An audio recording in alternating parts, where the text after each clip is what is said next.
رأي جميل جدا النهارده انا عايزه اقوله. انا بلاحظ ان في بعض المدرسين لما بيلاقوا طالب بين قوسين بلطجي وقليل ادب بيعملوا له 1000 حساب، يعني يعني بيعملوا له قيمه، بيعملوا له تقدير.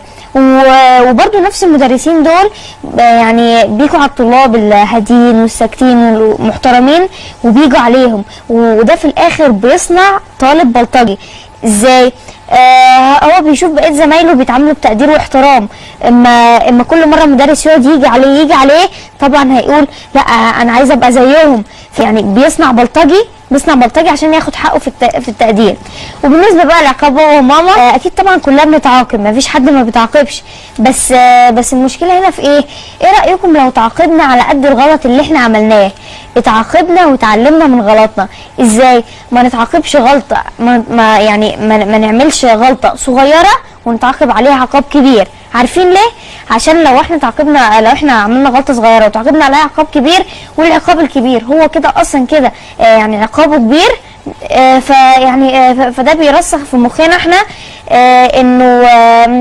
انه لازم ايه، كلها محصله بعضها يعني. كلها يعني ما فيش فرق ما بين العقاب الصغير والحاجه الصغيره الغلط اللي احنا بنعملها والحاجه الكبيره. فايه اللي هيخليني يعني افضل اعمل غلطات صغيره؟ لا، طب ما ادخل على الكبيره على طول ما دام هما الاثنين عقابهم واحد. يعني مثلا انا في مدرس كان عندنا في المدرسه كان بصراحه انا كنت بحبه قوي. عارفين ليه؟ عشان كان بيعلمنا يعني بيعلمنا المنهج بتاعه باسلوب راقي يعني وبطريقه كويسه، وبينادينا بالقاب احنا عايزين نطلع. مثلا انا عايز اطلع مهندس المخبر ان شاء الله، فهو بيقول مثلا يا مهندس، يا طبيب، يا دكتور، كده بينادينا بالقاب. بيفرق معاك يا محمد؟ بيفرق معايا. ومش ناسي برضو مدرسه الموسيقى بتاعتي عندنا في المدرسه.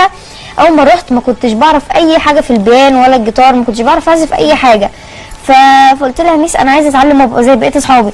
قالت لي تعالى، وصبرت عليا وقعدت تعلمني شهر، في 2، في 3، لغايه لما اتعلمت وبقيت اعزف مقطوعه لوحدي، وبقيت حتى شاطر في البيانو. يعني من فضل الله بقيت اعرف اعزف.